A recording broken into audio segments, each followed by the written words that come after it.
शुरू से जो पहली किताब छपी है 94 के अंदर, save aluminium save the nation. इसका मतलब ही यही है कि हमने जो ना एल्युमिनियम से किस तरह से ड्रॉस एक्सट्रैक्ट करना। अब मैं ड्रॉस की डेफिनेशन बताता हूँ क्या होती है ड्रॉस की।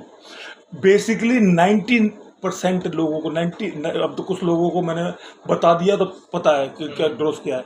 यदि मैं आपसे ही पूछूँ ना कि what is the meaning of dross, तो आप नहीं बता पाओगे। आप जो चाहे 50 साल से काम कर रहे हो, आप बता दीजिएगा ड्रॉस कहते हैं किसी।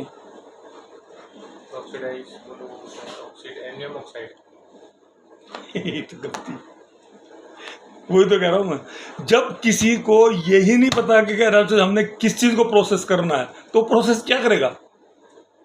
मैं आपकी माइंड में करना मेरी बात का, मैं आपकी नहीं कर रहा, मैं बड़ी बड़ी कंपनी के अंदर जाकर देखता हूँ।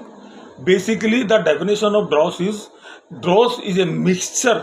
ड्रॉस is a mixture of aluminium metal with aluminum oxide and other metallic oxide and mud, metallic oxide and non-metallic impurities are known as dross।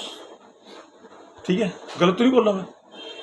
अब जो ड्रॉस है, ड्रॉस के अंदर सबसे पहले तो जो है ना, जिस समय मेटल को प्रोसेस कर रहे हैं हम, ठीक है, हॉट कंडीशन के अंदर है, उस समय उसके अंदर जितना मेटल को आप एक्सट्रैक्ट कर लोगे वो आपका, ठीक है। उसके बाद में आपने उसको जो है बाहर निकाल दिया। बाहर निकालने के बाद में आपने जो है ना किसी भी प्रोसेस से, फिल्ट्रेशन से ये वो करके जो है आपने जो है ना उसको वहाँ से मेटल एक्सट्रैक्ट कर लिया, वो आपका।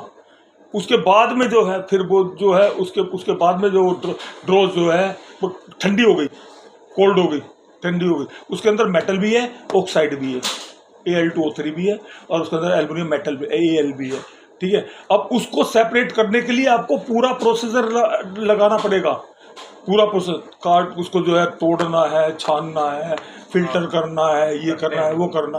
वो इसलिए करना पड़ता है क्योंकि आप physically aluminium oxide non metallic को जितना ज़्यादा फिजिकली अलग कर दोगे, उतना आपका आगे का प्रोसेस जो है ना वो इजी हो जाएगा, इजी हो जाएगा। मैं आपको प्रोसेस बता रहा हूँ, वो आपका उतना इजी हो जाएगा। जैसे फॉर एग्जांपल, यदि आपने जो है ना आपकी 100 किलो ड्रॉस निकली, एग्जांपल बता रहा हूँ, 100 किलो ड्रॉस निकली। अब 100 किलो ड्रॉस के अंदर मान लो 20-30% जो है ना वो है, क्या कहते हैं, एल्युमिनियम है, मेटल है, ठीक है।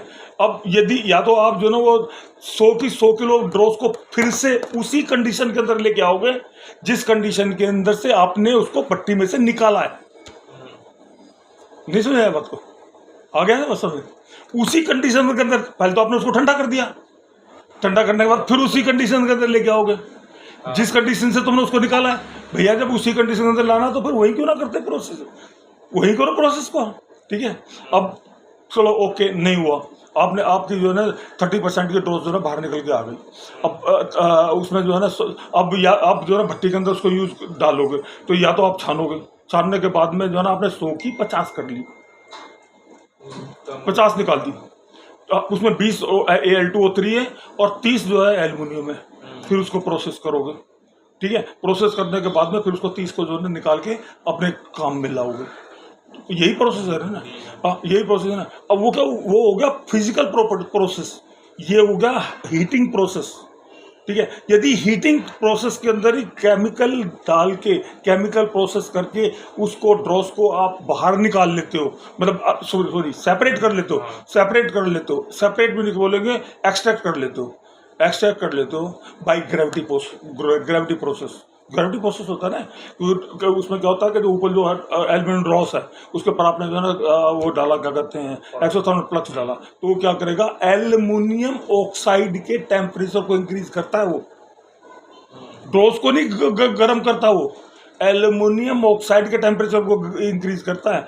जबकि आपके पास में ड्रॉस के अंदर एल्युमिनियम ऑक्साइड है और मेटल है। अब एल्युमिनियम ऑक्साइड के टेम्परेचर को उसने इंक्रीज कर दिया, तो वो क्या करेगा कि वो एल्युमिनियम लिक्विडिफाई होकर बाय ग्रेविटी नीचे आ जाएगा। जितना नीचे आ जाएगा और क्या नाम से जो एल्युमिनियम ऑक्साइड है वो ऊपर आ जाएगा।